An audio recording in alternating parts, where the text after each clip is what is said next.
Flint മാക്സിലേക്ക് ഏവർക്കും സ്വാഗതം.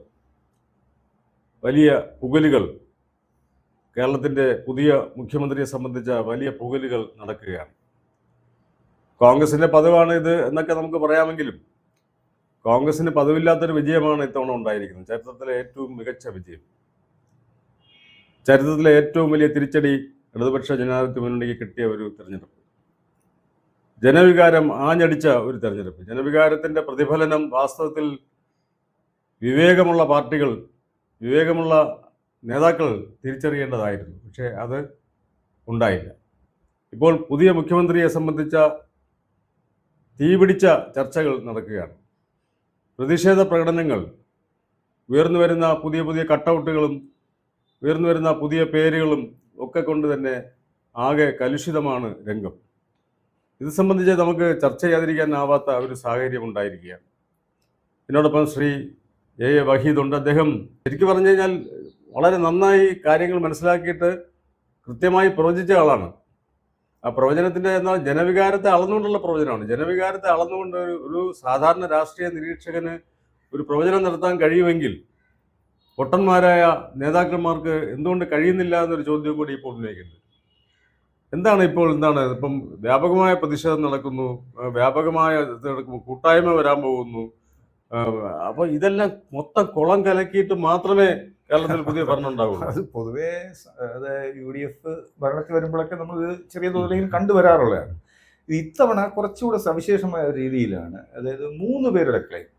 നേരത്തെയൊക്കെ 2 പക്ഷങ്ങളിൽ നിന്ന് ഓരോരുത്തർ നിന്നിട്ട് 2 പേര് തമ്മിലുള്ള ക്ലെയിം ഒരു മത്സരമാണ് വരാറ്. ഇതിപ്പോൾ പുതുതായി ഒരു 3 പേർ ക്ലെയിമായി വന്നിരിക്കുന്നത്. അത് 3 പേരുടെ ക്ലെയിമിന് 3 പേർ പറയുന്ന കാരണങ്ങൾ. ഒരാൾ എനിക്കൊപ്പമാണ് ഇവിടുത്തെ ഇപ്പോൾ ജയിച്ചു വന്ന അംഗങ്ങളിൽ ബഹുഭൂരിപക്ഷവും എന്നുള്ളതാണ് ഒരാളുടെ ക്ലെയിം. അതുകൊണ്ട് എനിക്കാകണം മുഖ്യമന്ത്രി. വേറൊരാൾ പറയുന്നത് ഞാനാണ് ഇവിടുത്തെ സീനിയർ മോസ്റ്റ് നേതാവ്, അതുകൊണ്ട് എനിക്ക് മുഖ്യമന്ത്രി. സീനിയർ മോസ്റ്റ് നേതാക്കൾ വേറെ ഉണ്ട്, അവരെ കാക്കാം. അത് അങ്ങനെ വരുമ്പോഴേക്ക് അതെ, അതും പറഞ്ഞു വരാം നമുക്ക്. അത് 3ാമത്തെ ആളാണ് ശരിക്കും പറഞ്ഞാൽ ഞാനാണ് ഇവിടെ പടം നയിച്ചത്, തെരഞ്ഞെടുപ്പിൽ വിജയം ഉണ്ടാക്കുന്ന തരത്തിലുള്ള പടം നയിച്ചത് കഴിഞ്ഞ 5 വർഷമായി ഞാനാണ്, അതുകൊണ്ട് എനിക്കാകണം എന്നുള്ളതായിരിക്കണമല്ലോ ഈ 3 പേരുടെയും ക്ലെയിം. പക്ഷെ നമ്മളിതൊന്ന് ഇഴകേറി പരിശോധിച്ചാൽ ഇപ്പോൾ ആദ്യത്തെ നമുക്ക് MLA മാരുടെ പിന്തുണ ആർജിച്ച ആളെന്നുള്ള നിലയ്ക്ക് വരുന്ന KC വേണുഗോപാൽ, അദ്ദേഹത്തെ സംബന്ധിച്ച് പറയുകയാണെങ്കിൽ അദ്ദേഹം ഒരു കേന്ദ്ര നേതാവാണ്. എന്നാലുപരി ഇന്ത്യൻ നാഷണൽ കോൺഗ്രസിന്റെ ഒരു 2ാമത്തെയോ 3ാമത്തെയോ അഖിലേന്ത്യാ നേതാവാണെന്ന് പറയാം. അങ്ങനെ ആ അവസ്ഥയിൽ തുടരുന്ന ആളാണ്. പിന്നെ പാർലമെന്റ് മെമ്പറാണ്, പിന്നെ പാർലമെന്റ് അക്കൗണ്ട്സ് കമ്മിറ്റിയുടെ ചെയർമാനാണ്, പിന്നെ അദ്ദേഹം അഖിലേന്ത്യാ കോൺഗ്രസ് കമ്മിറ്റിയുടെ സംഘടനാകാര്യ ജനറൽ സെക്രട്ടറിയാണ്. അപ്പോൾ അദ്ദേഹത്തിന് ഒരു അഹമ്മദ് പട്ടേലൊക്കെ പോസ്റ്റ് ഇരിക്കുന്നതാണ്. അദ്ദേഹത്തിന് ഈ തെരഞ്ഞെടുപ്പിൽ മത്സരിച്ച ഈ കോൺഗ്രസ് സ്ഥാനാർത്ഥികളുടെ ലിസ്റ്റ് തയ്യാറാക്കുന്നത് ഹൈക്കമാൻഡാണ്. അത് ഫൈനലായി നിശ്ചയിച്ചതെന്നുള്ള അറിയാമല്ലോ നമുക്ക്. അപ്പൊ ഈ ഹൈക്കമാൻഡ് എന്ന് പറയുന്ന ഹൈക്കമാൻഡിന്റെ ഭാഗം ആണ് ഇദ്ദേഹം. അപ്പൊ ഇദ്ദേഹം മുൻകൈ എടുത്ത് കൊടുത്ത ലിസ്റ്റ് ആയിരിക്കണമല്ലോ വന്നത്. അപ്പൊ അതുകൊണ്ട് തന്നെ സ്വാഭാവികമായും ജയിച്ചു വന്നതിൽ കൂടുതൽ പേര് അദ്ദേഹത്തിന്റെ പേര് നിർദ്ദേശിക്കും, സ്വാഭാവികം. എന്നാൽ അദ്ദേഹം യഥാർത്ഥത്തിൽ ചെയ്യേണ്ടിയിരുന്നത് ഇത്തരം ഒരു ഈ മത്സരത്തിൽ നിൽക്കാൻ പാടില്ലായിരുന്നു. അതായത് ഒരു മാന്യമായ രീതിയിലുള്ള ഒരു നേതാവ്, പ്രവർത്തിക്കുന്ന ഒരു നേതാവാണെങ്കിൽ ഒരിക്കലും ഈ ഒരു റേസിൽ അദ്ദേഹത്തിന്റെ പേര് ഉയർന്നു വരാനും പാടില്ലായിരുന്നു. അദ്ദേഹം മുൻപിട്ടിറങ്ങി പറയണമായിരുന്നു ഞാൻ കേരളത്തിലെ മുഖ്യമന്ത്രി സ്ഥാനത്തേക്ക് ഇല്ല എന്ന് പറഞ്ഞ് പിന്മാറേണ്ടതാണ് മാന്യത, ഒരു ഗ്രേസ് കാണിക്കണമായിരുന്നു. അതെ, അദ്ദേഹത്തിന് എന്റെ അഭിപ്രായത്തിൽ അദ്ദേഹം മത്സരിക്കേണ്ടത് യഥാർത്ഥത്തിൽ ഇപ്പോ മോദി ഭരണത്തിനെതിരെയുള്ള ഒരു പോരാട്ടത്തിലാണല്ലോ രാഹുൽ ഗാന്ധിയും കോൺഗ്രസ് നേതൃത്വം. അപ്പൊ അതിൽ രാഹുൽ ഗാന്ധിക്കൊപ്പം വർഷങ്ങളായി അദ്ദേഹത്തിന്റെ വലം കൈയായി തുടർന്ന് അതായത് ഭാരത് ജോഡോ യാത്ര മുതൽ ഇങ്ങോട്ട് നോക്കിയാൽ എല്ലാ കാലത്തും അദ്ദേഹത്തോടൊപ്പം ഈ അടുത്ത കുറെ വർഷങ്ങളായിട്ട് ഈ പടം നയിക്കുന്ന ഒരാളാണ്. മോദി ഭരണത്തിനെതിരെയുള്ള പടം നയിക്കുന്ന ആൾ. അപ്പൊ മോദി ഭരണം അവസാനിപ്പിച്ച് കോൺഗ്രസിന്റെ അല്ലെങ്കിൽ UPA യുടെ ഒരു ഗവൺമെന്റ് കൊണ്ടുവരികയും അതിലെ നേതൃസ്ഥാനത്തേക്ക് ഇദ്ദേഹം ഒരു ക്ലെയിം വെച്ചാൽ നമുക്ക് മനസ്സിലാക്കാം.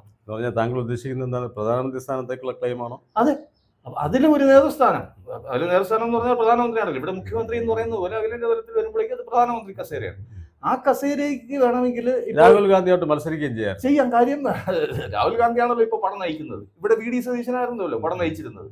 അപ്പൊ ഇവിടെ VD പടം നയിച്ച് വിജയിച്ച് വന്നപ്പോഴേക്കും അവിടെ വെക്കുന്ന ക്ലെയിം യഥാർത്ഥത്തിൽ അദ്ദേഹം പടം നയിച്ച് വരുന്ന ആ രംഗത്ത് അദ്ദേഹം വിജയിക്കുകയും അവിടെ കിട്ടുന്ന പ്രധാനമന്ത്രി സ്ഥാനത്തേക്ക് വേണമെങ്കിൽ അദ്ദേഹത്തിന് ക്ലെയിം വയ്ക്കാം. അത് അദ്ദേഹത്തെ നമുക്ക് അങ്ങനെ കാണാം. രണ്ടാമത്തെ ആള് ആ കാര്യത്തിൽ അദ്ദേഹത്തെ പ്രോത്സാഹിപ്പിക്കണം.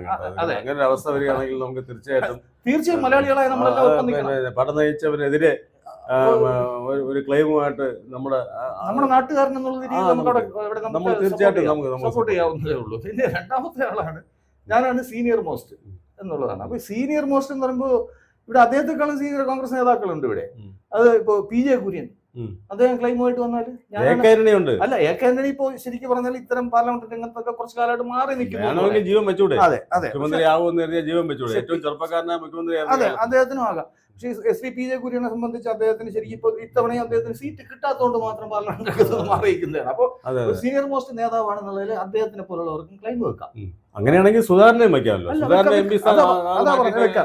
MP-മാർ മത്സര രംഗത്ത് ഉണ്ടാകരുത് എന്ന് പറഞ്ഞ നിലപാടെടുത്ത AICC-യുടെ ഭാഗമായ വേണുഗോപാലാണ് ഇപ്പൊ വന്നിട്ട് MP ആയിരിക്കുക തന്നെ അവർ ക്ലെയിം വെക്കും. ഞാൻ ഇനി ഒരു ചോദ്യം കൂടെ ചോദിച്ചോട്ടെ. ഈ സുധാകരൻ MP അത് തീരുമാനിച്ചുകൊണ്ടാണ് സുധാകരന് കൊടുക്കാമല്ലോ. സുധാകരന് കൊടുത്തു കഴിഞ്ഞാൽ അദ്ദേഹത്തിന് 6 മാസത്തിനകത്ത് തെരഞ്ഞെടുപ്പിൽ നിന്നാൽ മതിയാവും. ഈ KC വേണുഗോപാൽ ഇനി തെരഞ്ഞെടുപ്പിൽ നിന്നാൽ ജയിക്കൂ? എവിടെ? അതും പറയാം, നമുക്ക് പറഞ്ഞു വരാം. രണ്ടാമത്തെ നേതാവിന്റെ കാര്യമായി പറഞ്ഞത് ഞാൻ സീനിയർ മോസ്റ്റ്. അദ്ദേഹത്തെ തീർച്ചയായും അദ്ദേഹം സീനിയർ നേതാവ് തന്നെയാണ് രമേശ് ചെന്നിത്തല. അദ്ദേഹം പ്രതിപക്ഷ നേതാവായി നന്നായി ശോഭിച്ചതാണ്. കേരളത്തിന് ആഭ്യന്തരമന്ത്രി ആയിരുന്നിട്ടുണ്ട്. പിന്നെ ആ നന്നായി അദ്ദേഹം പ്രവർത്തിച്ച ആ ഒരു കാലഘട്ടം കഴിഞ്ഞ് വന്ന തെരഞ്ഞെടുപ്പിൽ നിർഭാഗ്യവശാൽ UDF പരാജയപ്പെടുന്നു. അതെന്ത് കാരണം കൊണ്ടായാലും അവിടെ അപ്പോൾ തുടർ ഭരണം വരുന്ന രീതിയിലേക്ക് LDF വിജയിക്കുന്നു. അതിന്റെ ആ ഒരു കാരണം കൊണ്ട് അദ്ദേഹത്തിന് മുഖ്യമന്ത്രി ആകാൻ കഴിയാതായി വന്നു. അദ്ദേഹം പിന്നെ വന്ന പ്രതിപക്ഷ നേതൃസ്ഥാനം അടുത്തയാളായ സതീശനെ എന്തുകൊണ്ടാണ് അദ്ദേഹം പ്രതിപക്ഷ നേതൃസ്ഥാനത്ത് നിന്ന് മാറി നിൽക്കേണ്ടി വന്ന സാഹചര്യം? അദ്ദേഹം സ്വമേധയാ മാറ്റിയതാണെന്നൊക്കെ പറയുന്നുണ്ട്. എന്തായാലും അദ്ദേഹത്തിന്റെ ഒരു പരാജയമായിട്ടല്ലേ അന്നത് വിലയിരുത്തി? തീർച്ചയായും അങ്ങനെ പരാജയപ്പെട്ട ഒരു നേതാവാണ് അദ്ദേഹം. ഇപ്പോ അത് കഴിഞ്ഞ് അതുകൊണ്ട് തന്നെ അദ്ദേഹത്തിന് ക്ലെയിമിനുള്ള എന്താ പറയാൻ അവകാശമില്ല എന്ന് നമുക്ക് വിലയിരുത്താം. അദ്ദേഹത്തിന് സാധ്യത ഉണ്ടായിരുന്നു, ചാൻസ് കിട്ടിയിരുന്നു, അത് അദ്ദേഹത്തിന് പ്രയോജനപ്പെട്ടില്ല എന്തുകൊണ്ടായാലും. അപ്പൊ അതുകൊണ്ട് അത് നിർഭാഗ്യമാകാം, അത് പ്രവർത്തനത്തിന്റെ വൈകല്യം കൊണ്ടാകാം, എന്തുകൊണ്ടായാലും. മൂന്നാമത്തെ ഓപ്ഷനാണ് അവർ കോൺഗ്രസിനെ സംബന്ധിച്ച് VD സതീശൻ.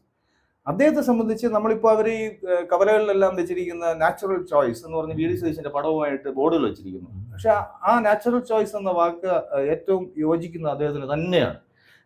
കാരണം എന്തെന്നാല് ചില മുദ്രാവാക്യങ്ങളിൽ കേട്ടു നിലപാടുകളുടെ രാജകുമാര. അതെ അതെ അത് അദ്ദേഹത്തിന്റെ ക്വാളിറ്റീസിനെ കുറിച്ച് ഇപ്പൊ ഇവര് 3 പേരുടെയും നമുക്ക് ക്വാളിറ്റീസിനെ കുറിച്ച് നമുക്ക് നോക്കാന്നുള്ളൂ. പക്ഷെ ഈ 3 പേരുടെയും എന്താ പറയാ സ്റ്റാറ്റസ് എന്താണെന്നുള്ളതാണ്. ഇപ്പോ ഇതിന് വരാനുള്ള അവരുടെ പ്രൊഫൈൽ എങ്ങനെയാണ്. അതുകൊണ്ട് അങ്ങനെ നോക്കുമ്പോൾ ശരിക്കും മൂന്നാമത്തെ ആളിനെ എടുക്കുമ്പോൾ ഇങ്ങനെ ഈ കവലയിൽ കണ്ടതുപോലെ നാച്ചുറൽ ചോയ്സ് ആയി മാറുന്നത് എങ്ങനെ 2021 തിരഞ്ഞെടുപ്പിൽ വെറും 41 സീറ്റോടുകൂടി UDF വരുന്ന വളരെ ദയനീയമായ അവസ്ഥ, തുടർ ഭരണം 10 വർഷത്തേക്ക് പുറത്തു നിൽക്കേണ്ട അവസ്ഥയായി. അങ്ങനെ വന്നപ്പോൾ പൊതു സംസാരം തന്നെ എന്തായിരുന്നു? നമ്മുടെ ഈ UDF-ഉം കോൺഗ്രസും ഇതോട് തകരും, ഇനി ഒരു തിരിച്ചുവരവ് ഉണ്ടാവില്ല. വെച്ചാൽ 10 വർഷം തുടർച്ചയായി ഭരണത്തിന് പുറത്തു നിന്ന് ഈ കക്ഷികൾക്ക് ഒരിക്കലും നിലനിൽപ്പുണ്ടാവില്ല എന്നുള്ളതായിരുന്നു പൊതു സംസാരം. ഈ പറയുന്ന എല്ലാ നിരീക്ഷകരും അങ്ങനെ തന്നെയാണ് നിരീക്ഷിച്ചത്. പക്ഷെ ആ നിലയിൽ നിന്നും 102 സീറ്റോടെ ബഹുഭൂരിപക്ഷം സീറ്റുകളും തൂത്തുവാരിക്കൊണ്ട് വെറും 35 സീറ്റിലേക്ക് ഭരണകക്ഷി ഭരിച്ചുകൊണ്ടിരിക്കുന്ന LDF-നെ ഒതുക്കി വന്ന ഒരു വിജയമാണ്. ഈ വിജയത്തിന് വരെ എത്തുന്നത് വരെയുള്ള നേതൃത്വം തന്നെയാണ്. അത് അദ്ദേഹം തെളിയിച്ചത് ഈ തെരഞ്ഞെടുപ്പിൽ മാത്രമല്ല, ഈ കഴിഞ്ഞ 5 കൊല്ലം നടന്ന എല്ലാ ഉപതെരഞ്ഞെടുപ്പുകളിലും, പാർലമെന്റ് തെരഞ്ഞെടുപ്പുകളിലും, പഞ്ചായത്ത് തല തെരഞ്ഞെടുപ്പുകളിലും എല്ലാം വിജയം ഉണ്ടാക്കിയതിൽ നേതൃസ്ഥാനത്ത് അദ്ദേഹം തന്നെ ഉണ്ടായിരുന്നത്. എന്നിട്ട് എങ്ങനെ ഈ 102 സീറ്റോടെ വിജയിച്ചു വന്നപ്പോൾ അദ്ദേഹം തന്നെ പറയുന്നുണ്ടായിരുന്നു 100 സീറ്റിലേറെ ഞങ്ങൾ വിജയിക്കും, നല്ല വിജയം വന്നതിൽ ഞാൻ വനവാസത്തിന് പോകും. അത്രയും കോൺഫിഡൻസ് ഉണ്ടായിരുന്നു. അത്രയും കോൺഫിഡൻസോടെ നേതൃസ്ഥാനത്ത് നിന്ന് മുഖ്യമന്ത്രി ആയില്ലെങ്കിൽ വനവാസത്തിന് പോകുമെന്നുള്ളത് അല്ല. ഇപ്പൊ അതല്ല, അങ്ങനെ പറയാൻ പറ്റില്ല. ഇത് തന്നെയാലും ഇപ്പോഴത്തെ അവസ്ഥയിൽ വേറൊരു ഓപ്ഷനിലേക്ക് പോവുകയാണെങ്കിൽ അദ്ദേഹം മിക്കവാറും മന്ത്രിസ്ഥാനം മന്ത്രിസഭയിൽ ഉണ്ടാവില്ല, മാറി നിൽക്കുന്ന ഒരു അവസ്ഥ വരും. അത് കഴിഞ്ഞ് അതിപ്പോ KC വേണുഗോപാലാണ് അഥവാ വരുന്നതാണെങ്കിൽ അദ്ദേഹത്തിന് ഒരു ഉപതെരഞ്ഞെടുപ്പിനെ നേരിടേണ്ടി വരും. അത് ചിലപ്പോൾ ഇരിക്കൂറായിരിക്കും തെരഞ്ഞെടുക്കുക എന്ന് എനിക്ക് തോന്നുന്നു. അത് അദ്ദേഹത്തിന് ഏറ്റവും സേഫ് ആയിട്ട് തോന്നുന്നു. അദ്ദേഹത്തിന്റെ അനുയായിയായ സനീഷ് ജോസഫ് നിൽക്കുന്ന മണ്ഡലം അതാണെങ്കിൽ ചിലപ്പോൾ ജയിച്ചു വന്നേക്കാം. എന്നാൽ പോലും പൊതുജനവികാരം അയാൾക്കെതിരായി മാറും.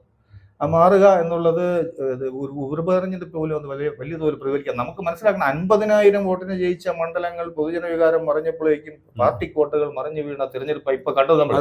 അപ്പോ ഇതുകൊണ്ട് ഇരിക്കൂർ പോലുള്ള ഒരു മണ്ഡലത്തിൽ മറിച്ചിടാൻ അത്ര ബുദ്ധിമുട്ടൊന്നും പൊതുജനങ്ങൾക്കില്ല. പൊതുജനങ്ങൾ അത് ചെയ്യും. അപ്പൊ ആ ഒരു റിസ്ക് വളരെ വലിയ റിസ്ക്കാണ്. പിന്നെ അദ്ദേഹം ഒഴിയുന്നതോടെ ആലപ്പുഴ സീറ്റ് ഒഴിഞ്ഞു വരും. ആലപ്പുഴ സീറ്റ് എന്ന് പറഞ്ഞാൽ കഴിഞ്ഞ തവണ ശോഭാ സുരേന്ദ്രൻ വളരെ വലിയ മുന്നേറ്റം നടത്തിയ ഒരു സീറ്റാണ്. അത് ഈ KC വേണുഗോപാൽ ആയതുകൊണ്ട് മാത്രം അവിടെ നിന്ന് വിജയിച്ചു വന്നതാണ്. അവിടെ വരുന്ന ഉപതെരഞ്ഞെടുപ്പിൽ KCക്ക് പകരം വേറൊരു സ്ഥാനാർത്ഥി വരികയും ശോഭാ സുരേന്ദ്രൻ അവിടെ മത്സരിക്കുകയും ചെയ്താൽ ഇന്ന് ഈ ഞാൻ പറഞ്ഞ ഈ ജനരോഷവും കൂടെ പ്രകടമാവുമെങ്കിൽ ആ സീറ്റ് BJPക്ക് താലത്തിൽ വെച്ച് കൊടുക്കുന്ന അവസ്ഥയിലേക്ക് വരും. അപ്പൊ ഇത്തരം റിസ്കുകളൊക്കെ ഈ നമ്മുടെ ഹൈക്കമാൻഡ് എന്ന് പറയാൻ സോക്കോൾഡ് ഹൈക്കമാൻഡ്. ഞാൻ ചോദിക്കട്ടെ, ഈ ഹൈക്കമാൻഡ് ഇടയ്ക്ക് ലോ കമാൻഡ് ആയിരുന്നു, പിന്നീട് അത് ഒരു ജീവൻ വെച്ച് തുടങ്ങി. ഇപ്പൊ ഒരുപാട് ഇത് വന്നു, പല സ്ഥലങ്ങളിലും അവർക്ക് പ്രത്യേകിച്ച് വരാൻ തുടങ്ങി. ഒരു അനക്കം വന്നില്ല. മോദിക്ക് എതിരായിട്ടുള്ള ഒരു ജീവൻ വെച്ച് തുടങ്ങിയ ഒരു ഘട്ടത്തില് ഇതുപോലെ ഒരു കേരളം പോലുള്ള ഒരു സ്ഥലത്ത് നിന്ന് നമുക്ക് മനസ്സിലാക്കേണ്ട കാര്യം, കഴിഞ്ഞ പാർലമെന്റ് തെരഞ്ഞെടുപ്പിൽ, അത് ഇപ്പം നടന്നതല്ല, അതിന് മുമ്പുള്ള പാർലമെന്റ് തെരഞ്ഞെടുപ്പിൽ രാഹുൽ ഗാന്ധിയുടെ അപ്പുറത്തും ഇപ്പുറത്തും ഇരിക്കാൻ കേരളത്തിൽ നിന്നുള്ള MP മാത്രമേ ഉണ്ടായിരുന്നുള്ളൂ. അപ്പൊ കേരളം പോലൊരു സ്ഥലത്ത് ഇതുപോലെ ഉണ്ടാക്കാൻ പാടില്ല. അത് തിരിച്ചിട്ട് ഈ രാഹുൽ ഗാന്ധിക്ക് ബോധമുണ്ടോ?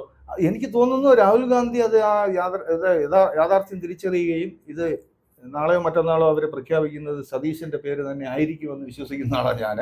അത് ആയിരിക്കും, അത് എന്താ പറയാ, നീതി, ന്യായം, പിന്നെ അപകടങ്ങളിൽ നിന്ന് രക്ഷപ്പെടാനുള്ള മാർഗം, ഇത് മൂന്നും അത് തന്നെ. നമുക്ക് നോക്കാം. ഏതാനും മണിക്കൂറുകൾക്കകം തന്നെ നമുക്ക് ഒരു 2-3 ദിവസം എന്ന് പറഞ്ഞു കഴിഞ്ഞാൽ ഏതാനും മണിക്കൂറുകളാണ്. ആ മണിക്കൂറുകൾക്കകം തന്നെ നമുക്ക് സംബന്ധിച്ച് എല്ലാവരും കേരളം ഉറ്റുനോക്കുന്ന എന്താണ് ആ തീരുമാനം. ഈ കേരളത്തിന്റെ കോടിക്കണക്കിന് ആളുകൾ ചെയ്ത ആ ജനവികാരത്തിനെതിരായിട്ട് ഡൽഹിയിൽ നിന്ന് എന്ത് വരും എന്ന് കാത്തിരിക്കാം.